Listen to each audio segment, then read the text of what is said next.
and the pastors are multi-billionaires. What did they so for the boom? You bought for their $5,000. Obitiase over 40 years. A lifetime investment. You do $1,000. So for the say, born again Christians are the most foolish people on this planet. Okofa aboba ewa bonten ebeton in the name of miracle they will buy. Oil they will buy. Oman pengini to petrol gallon ma endru 500 Ghana ni didi na tem. Anointing oil bottle ketwa sabi. Obi te software chirabo som de on the obo prices no. O ba na waboa wo. On peso beduru ho na wakasa wante. O pengini even Jesus ni mpo amesi o exist no. Ya jitum se Jesus akora exist. Next year for ne exist ya. Sana Jesus born e bra.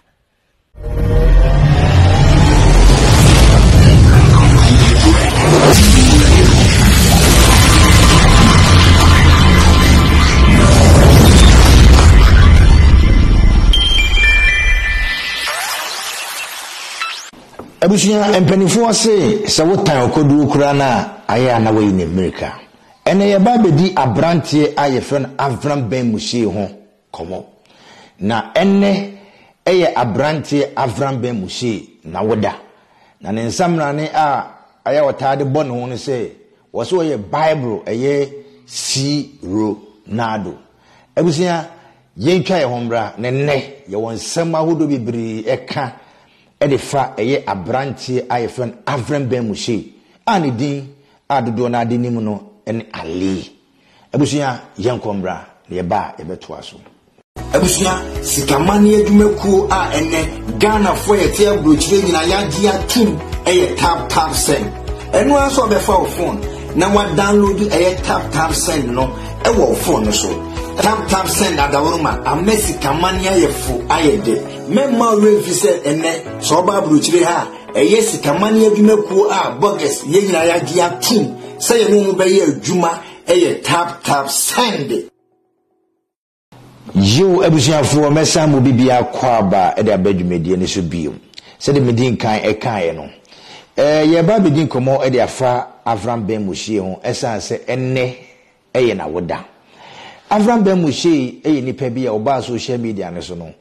me so proud to say I was the first person me try an interview menene kasa ye nipa nyina nipa dodo na ete abrante ne nka na abrante ne nkyerɛkyerɛ na wo kyerɛkyerɛ nyina efa Bible no say eye Bible no eye atwerɛ nwoma abrofo no ebeda eye adasama na abrante ne kɔso kyerɛkyerɛ Bible ni mu papa ewom ene bɔne ewom ebusuya we enya fe na me ba be kyerɛkyerɛ mu because obi anim nipa a me ka no ho asɛm na enne eye na wodanti ana me yesa video we na mabomi nwana ba so se at least obaye no Ghana fo enya ne so mfaso Avram Ben Mushie se de mebu be ne kan se wotan okoduro kura na aya na wayi ne America ene se abrantie ne nkyerɛkyerɛ wode bae no wo hwa ase wo se da bi wo se okɔ ne mungamu so wo se okɔ ne gidigidi se ne be ya Ghana fo be hu se ase ye yira wo kwan bi so won ka se wo som ye Kristosom wo som ye nkrimosom enyo nemum enkofo bi aba be hye wo som ne mu ene wo som na chi omu bu nipa fa so omu dada nipa omu twi nipa e de free eye your friend say omu twi nipa e de akɔ seyim enti abrante no hye ase eye nkyerɛkyerɛ ahodo ne nkyerɛkyerɛ ahodo abrante no ye no abusua am making impact ewo eye oman Ghana mu ye kan kofo a omoba social media no so ye kan kofo a mena na prempe mitimi edo omoba ye even though na branch ne wo ho a wo ye eye ne nyuma nkakra wo ye ne Facebook videos ne ade ba ye kan kofo a omutimi pia no esanse mpanifo se enamdua so ana homa ehu suru ntino metime de mensa esimebo aka ne pin se eye menua Avram Ben Mushie oye number 1 abusua me ba be chwa de krenti abrante ne ban watinya making impact so ye Kristoni o se wo ye kramoni o se wo nkwa asori o sombosumo at least abrante ne nkyerɛkyerɛ a wɔde ba amansante ntankɛse no so no woyɛ dan ya a make impact me ba ba kyerɛw yɛde kɔ a Christofoɔ side a abrante ne bae no wɔma ɛyɛ a Christofoɔ akwanya no a Christofoɔ na enka ne ɔmo kɔ asɔre from Monday to Sunday wakɔ asɔre ɔkenkan ne Bible no wie a no de ahye ne sum yase because wonim sɛ bonsam bi ana sɛ bayifo bi ba bɛkye na Bible no de ahye ne sum yɛ nase no ebetimi perform some miracle bi ana sɛ magic bi ama sɛ abɔ ne ho ban but abusua ahwe nim bibie no bɛbɔ ho ban sɛ bayio sɛ bonsam bi na ba so Bible na de ahye wo sum yɛ nase na wodi utiri ato so no ma me papa wotimpo na ɛyɛ wo ya because sum yɛ no abrofo na naase nipa na wo yesu mi no wa ye ne nseche we se wo de foma hyehyɛ ma wo da so a sɛbisɛ wo sɛ wo ti no tos baabi kama na wo nya ahomeka wo de Bible akwa akɔhyɛ ɛyɛ wo sumi ase ama wo da wo kwan nyinaa ɛyɛ oya wo kwan nyinaa ɛyɛ oya because wo adwene bi sɛ Bible na de ahyɛ wo sumi na ase no sɛ bonsam bi maame wota bi adamo ne honhom bi anaasɛ ohunfin bi ba so a Bible no betimi a perform some magic bi ensenkyeni besi apamo sa honhom no enye no kore but abrante no ehya asem a Christofoɔ eyi Bible no omode ahye omusum ye nasen ekenkan no every day meboa kase meboa Avram ben mushi ehya ase sɛ Bible no ensem bi wo ma eye contradiction ensem bi wo ho a contradicting ho ensem bi wo ho enye no kore ensem bi wo eye ensem hunu abrante no hya ase sɛ wo kyerɛkyerɛ Bible no meboa kasa meboa woyɛ Kristoni a wotie mi wa ma wo kon ando so be read the Bible enka ne yɛ kɔ asɔre dem na ɔsɔfo begina ɛyɛ pulpit ne so no ɔka sɛ Genesis 1 verse 1 John 3:16 I my father are one wonya tie sɛ pɛ ɔbɛfie a no ato ne Bible no sɛ poa ɛno ano no on read biem na ɔde aba bɛhyɛ ne sum yase but ɛbrɛ a branch ne hyɛ aseɛ a woye debate ahodoɔ wo hwe asɔfoɔ wo kyerɛkyerɛ asɔfoɔ Bible ni mu ne ade no ɛma a Christofoɔ ahodoɔ bebree ɛhyɛ aseɛ sɛ ɔmɛkenkan twere konkron no ate nyame ase ate wɔ som na ɔmo som no ne nipa bebree nte wɔ som na ase but Avram ben muhie ba social media no ne nkyerɛkyerɛ ahodoɔ no ma a Christofoɔ ɛte nyame ase afei tithe and offering kofini ama sow seed se sempo do mun sow seed o mu sow fruit abrante no hyase eye nkyerɛkyerɛ ema asɔfo binum mpo ba abonte be ka se tithe kofini ama ene de keka okra no eno enye sikagie eye apobo esam abrante ne nkyerɛkyerɛ a wodo Bible mu sukɔ ema eye apobo ana asɔfo binum ebo eye a Christofoɔ apobo ana asɔfo binum efa koti kwan bi so sebi ton nyamesem no ede ma eye Christofoɔ no abrante Avram ben muhie ebae no wode twere konkron no ebie ni pani wode twere konkron bie Christofoɔ dodo na ni se daabi Bible no ye nkyerɛw baabi asɛ kotua tithe fasikasem koyese ko sow fruit koyese na se tithe mpo wɔ Bible no mu a enye sa na amafo a Christofoɔ we mu eni tua tithe e de ma wo mo abrante Avram ben muhie ne nkyerɛkyerɛ no ebi no afei enkane no na a Christofoɔ dodo na anim sɛ emfonyini a ɛbɔ dem a akoa bi a sabi wono no cigarette obennom ɛwɔ Italy wo no enya asem ketewa abusua enam ɛyɛ Avram ben muhie so even though na yemu bi ye dinkan ehu no kore no yemu bi ne ye dinkan aye nkyerɛkyerɛ e de afa eye abrante a wo ye British ye wo baako nso wo ye Italian ye wo baako nso wo ye German ye wo baako nso so a ye friends say wo ye American sankofo we ye nkofo a ye do mo twa eye ye friends say Jesus sini Jesus movie The Passion of Jesus Christ ne de kekeka ho ye fra baako Robert Paul Sam rantie we ana baako nso so ede Brian omodoso ye de Sam rantie we etwa eye Yesu sini aye frɛ no Jesus movie na ukɔ Ghana ensɔre ahodo bebree obɛkɔ no na saa mrantie we ba ko mpo de saa your friend say Robert ne mpo de we British ono agba akokora ye de ni twae no enye ne over be 1970 something and ye de saa papa no etwa saa movie no saa ta no ya brantie but na me no ka say ni mfonyini a eda so no e ya akokora mfonyini but sibi e hye saa papa no ho eye no ema abrofo ne picture de kire say Yesu Kristo na e Kristofo amowa Ghana mosom no ye buroni no ene ukwa Ghana sabra make say sa papa no ayefe no Robert no ni mfonyini da won teta eye e Kristofo ahodo bebre dem ewo ye friends Ghana en sorry ahodo bebre wo Ghana nyina sa branche ye friend Robert yi ene ba ko ye friend Brian ni wo mom kike kan o mu mfonyini etale eye en sorry dem enkofo edemu ene ba bia be fa bia eye e Kristofo fie bia no ubehu sa nkofo mfonyini etare ho ebusua ye mu bi ene Avram Ben Mushi eba social media no so no ye mani panyina hu se sa mfonyini na etata ye maamenom ye papanom ye nanom fritete omo dem aye kotobom paye sorry wo sa mfonyini wie anim no enye Yesu Kristo no ewo Bible no but na eye nipa bebre adwene Yesu so nyina no eye ya adwene se anase na ye fi se Yesu Kristo no babusua Avram Ben Mushi eni ye mu bi emani panyina hu se wo ye Kristo ni na sa mfonyini no etare wo dem a yifri ho na wo som eye ohuni according to twere konkron Kristofo mo Bible no se de mensum nyame foforo bi ya anas mfonyini bi anase enoma bi ya de yensa anwene mekinka mo Bible no de akirem enka me nyankopon ho but Ghana Kristofo fritete ebesine sa papa na oyi movie sa papa na wono wote eye Britain woye your friend say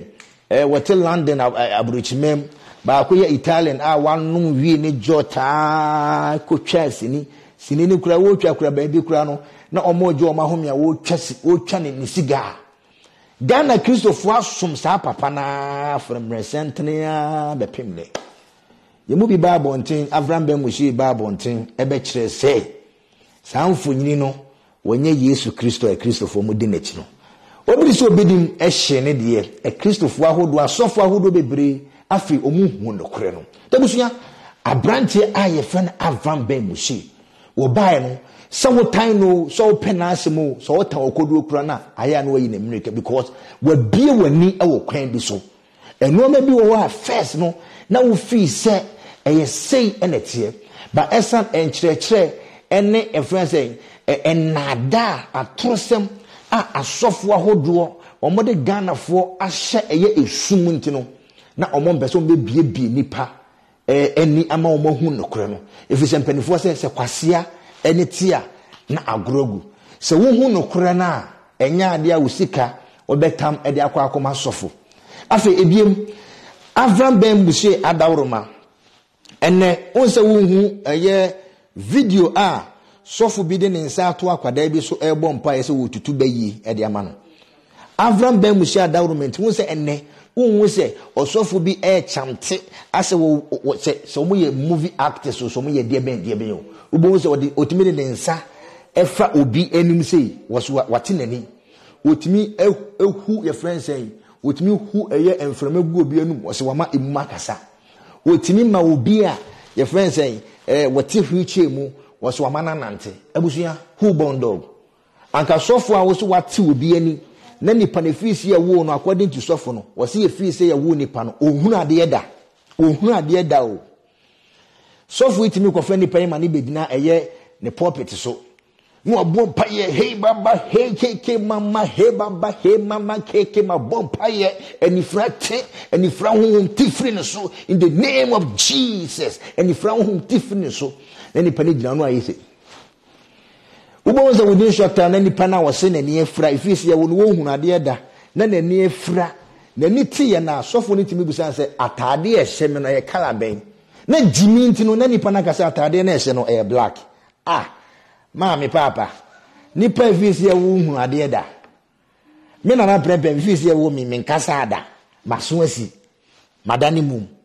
na first day me kasa ye na metimi abome maami din ana se metimi abome papa din a enya na ada eya nada ne atrosem anka obi oni efra a wuhunu ade da anka wani tiye no afi ne ba be kyerɛkyerɛw se atade a hyewi eye pink we eye black we eye red ye frɛ ha sei ye sei we o maame afi ne ba be kyerɛw te se akwada ya wo no foforo ba esa nada ne atrosem so fuitimi ye hey na asɔre ma ne jimi ntino se bi mo fa nkyeme Bible mo kura ne jimi wo ho twere konkron na na kai wo se de kwase asene ye fama no ntino mo fa nkyeme aha na asɔre man esa se binom dodo na o ma dwene wo fom ntino bo so matiem hey sofo no powerful oja odi hyenkom odi tutu ahomboni odi sayare abusuya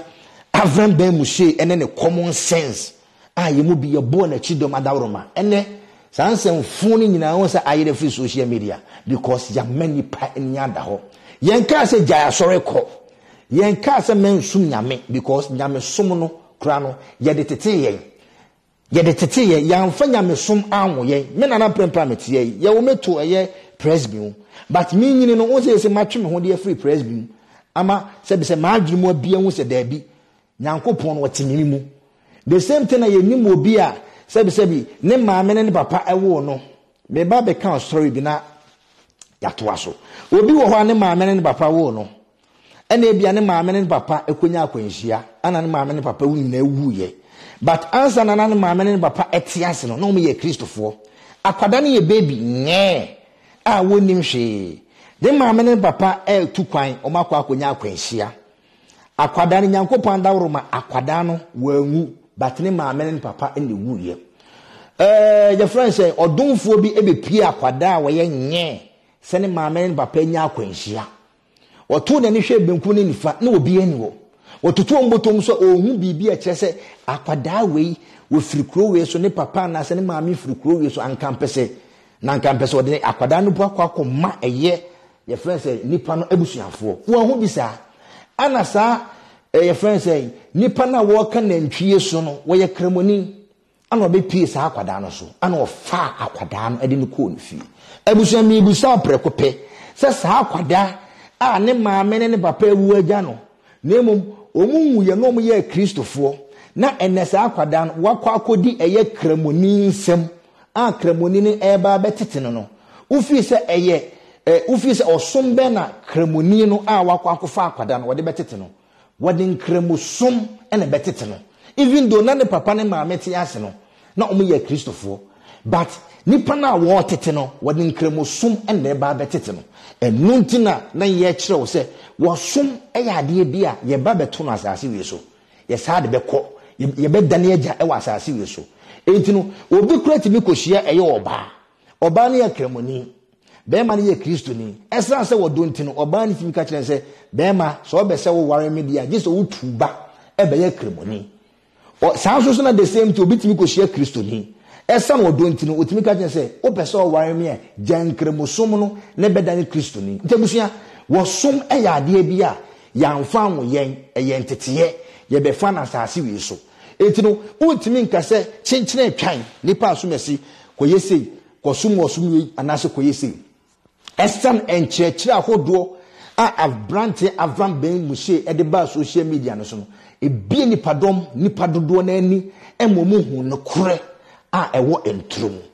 ebusuya de to aso ene me kona short because of say ene ye Avram Ben Mushe ne birthday basa video we no me ne part 2 se ne be ya abrante no me boni profile ne nkyerɛkyerɛ ahodo ene impacta abrante no wa make ewo Ghana radio ene ne birthday ntina na prepare me celebrate no ebusuya abrante Avram Ben Mushe se wotan okoduo kura na aya na oyi na America esanse abrante ne baaye ne nkyerɛkyerɛ ahodo efi so baaye no ne nsem ene se bia wo bie nipa adwem ene nipa eni ntino ene asofo ahodo bebre ya no mo de enkomtro nyankopon si we ba be wu nyankopon si we ba be yesi nyankopon si we ba be yesi won se ene sansem funi nyina eto atwa because wonya beka ye mu bi be ba betena mansanten tankese no so na ya pensem ni a kire ya adwene ne bie nipa eni wo ho ene asofo ni nyina gya sansem fun no afi omo ka eye twere konkron mu nsem ensem ebeboa wa brabo abusua enka ne ye na abrochirefo no na ye mobo e wa asofo nsem enka ne na yen abrochirefo na ye mobo e wo eye asofo nsem ba free say Avram ben Mushe e bae tie miye free say Avram ben Mushe e bae no abusua sika ana Kristofo a omo abrochire ha sika ana nkofo omo abrochire ha asofo bitimi ni ene enada kwan so ene atoro kwan so timi kase o maame ye bayifo eti fesika bra ne ntutu ne bayi ma no o maame ye bayifo o papa ye bayifo wabusuafo aye sei omo ne kukuo bi aba besi woyam eti wo se wo ye sei ye ya akwankyere we di amha bompa ye ansa ne tutu sa akwankyere we ansa na ye we ye tutu sa hohomboni we eti ye sei eti fa be 100 the friend say euros bra eti me boa de ko be 1000 2000 Kristofo wa abrochire na sa abrochirefo ahodo a asofo wem anje om nsem sika no abusua nsewani enso ka kire obi timi de ni fie esa se sofo no aka kire se ne maame ye bayifo ne maame de ne bayi kuku aba be hye eye ne fie ho no eti wo se ono sofo no kotena fie ho na wotututu ahombone e de ma no enti obebo mpa ya ahodo na sofo no ti fie ho abusua ebe kwa ko wiye chim na wo na wo bre wa wo wiem ekosi fie no sofo no atene wa adwene afefie no sameboa ka sameboa abrochirefo ahodo bebre asofo binum agye omo dan asofo binum agye omo fie asofo binum agye omo kaso omo nya pade ahodo bebre ekowi akiri no omo sa de ntotoye ne mpaapemu e de aba betu eye omo busuafo ene omo ntem abusua efiri se Avram ben Mushe ebae sansem fun ahodo we nyina ekofom abrochirefo ene da ho abrochirefo ene tie omo hu se esuro bi anim sofo bitimi boni pa bi hu henya otimi boni pa bi hu se wo so anye se ya mame a Nyankopon yi a kire me se na wode ne japade e de amano wo hwe ekromu a ema hodo bebra na wo hwe abrochire ha ye funu anas awo abo mo te se de jonso abo akoko ba sofo biti Ghana etimi kase Nyankopon yi a kire me se yese ya kwankyere we na twie esika be over be 4000 5000 6000 na Nyankopon adaworoma wo betimi awo afa ho afa aba abusua asofo ahodo bebre ene ma ahodo bebre de dai but ene omu nyina omawieye ankwankosi baabia but if he say Avram ben Mushe ni ye mu bi shas ye kyekere ye mani pa bi hu se sabi se untimi nwu a enye sofo anase Nyankopon bi na eba be ma obade ahye oyemu na emu se ukọ doctor ho a doctor betimi atro eduro e dia mam se ne be ya ohun betimi ato dunsini betimi ama wa friends hahama ama wo de akwakosa akwakonom ama wo yefru no mu atimi abie ba ebusua na enipa adwenada asofo wem e de nipa adwene di agro ba efi se Avram ben Mushe ebaaye na ye mu bi ye bo na chidom na ye nkyerekye ye de call na nim no abusua amani pa wodo bebre ni ada ho eti enye minua Avram ben Mushe na wodai me fasa akonya we so amani tirinkwa me fasa akonya we so abonaba so wo eye enkyerekye papa a wode baaye eye den ye mpanifo se dodo na eni sade so ntakrache ebi be pɛ wasem ebi be town ba ye mu bi ye hu impact a wa meki ewo nipa abrabom ensemfu ana asofo binum edi wo Ghana no ene nipa ni adawo nipa no ye Kristo ni mpo na wote asore dem a na adwene mu adaho se de bia ya wo kan se adwene na anya adwuma body ni bebre no ene Kristo ni a wote asore dem asofo aka kire ne se be so seed and the crowd moon so seed or so fruit. Brabe so fruit. Now be so fruit and be so seed. Would Jana wood in Ebecosono. And ne Samana, Yama menum ano muti jom, uncle some woman free, and the comma a software truffovi, and a Mavram Bemusi so, or Majuma daho, into body name Bribim. And ne and some forward ana and maybe a chemna air cosono. Nina a coffum. So for bit me catcher was say. Brabetna saw them from Monday to Sunday. Never born pine and Yankopon be a choir man. A brass house of now no catch was a Yankopon be a choir man. So house of no here be beer. Said be one from the two a young Yankopon anymore. Because can make Nana Prempe make a say. me ne sofo no ho na be Nyankopon eye sofo na be Nyankopon se me hia moa na me kɔ eye sofo a sofo ka kire me se nana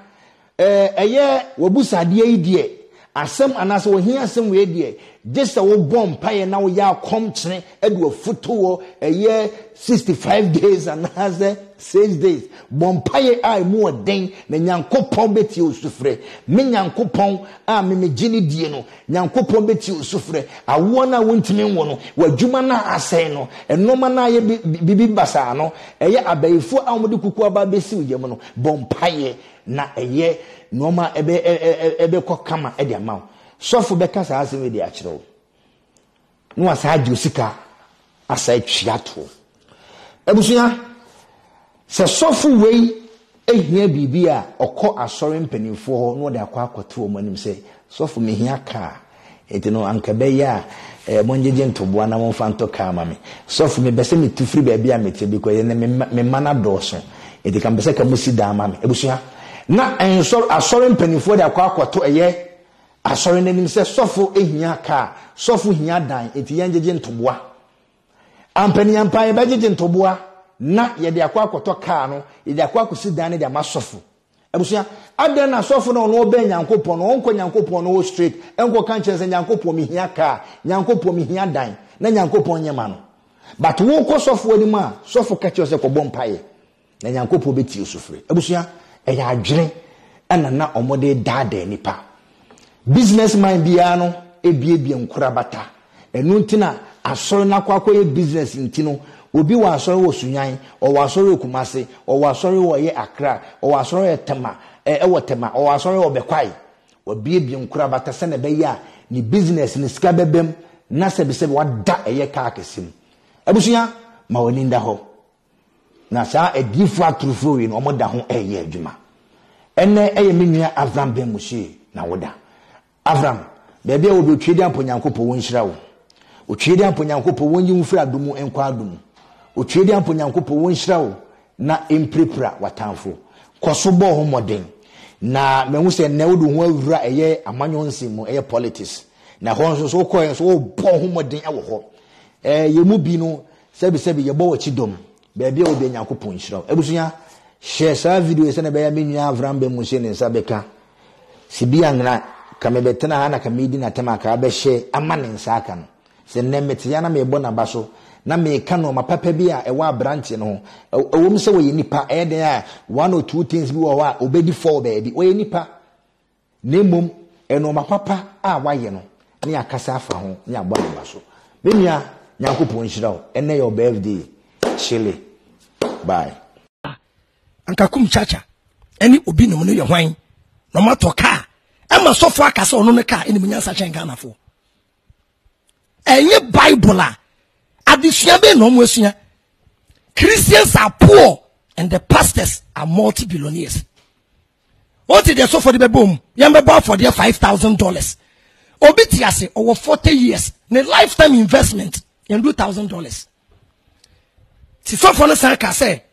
born again Christians are the most foolish people on this planet. Okofa aboba ewa bonten e beton in the name of miracle they will buy. Oil they will buy. O man pengini to petrol gallon ma endru 500 Ghana ni edidi na tem. Anointing oil bottle ketwa sabi.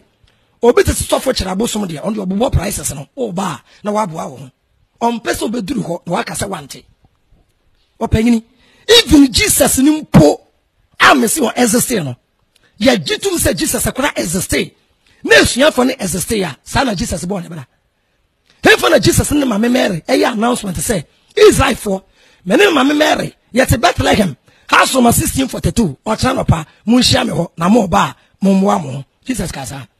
enne anadwi from 11 o'clock koko obeti when we are of war watch na pa e ye tai for Burkina na wo ba when we are bua ho ben e de sa voice no mo sheda ensia bi aputo special voice when we are of war she tie me pa tie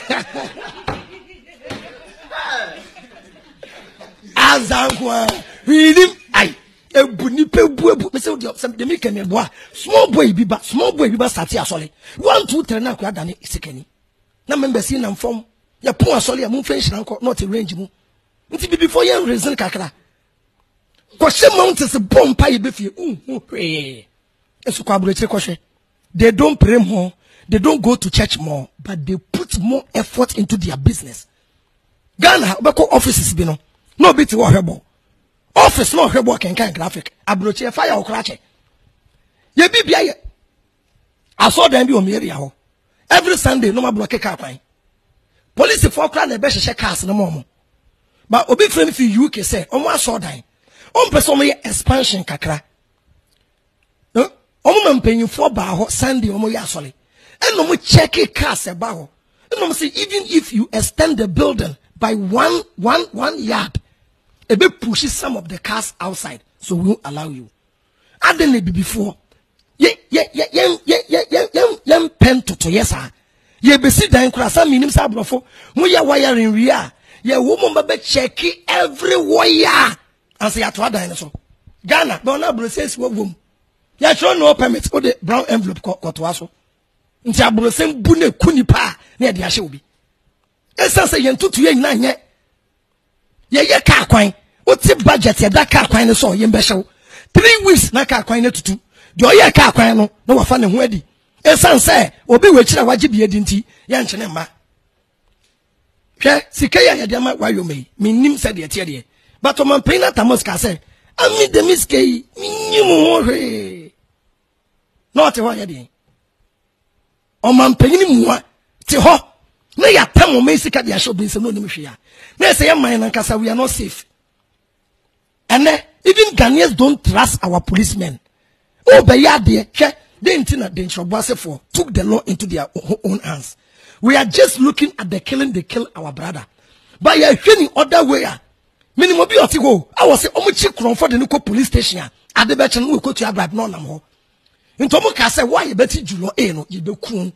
your area ho in a BC. Adentia. The system is not working. O kurana wako ye case no ubetie scam we mu ahyew enye se ye condemn mu nyina o ye wo few sincere people who are policemen one Sunday bi yanam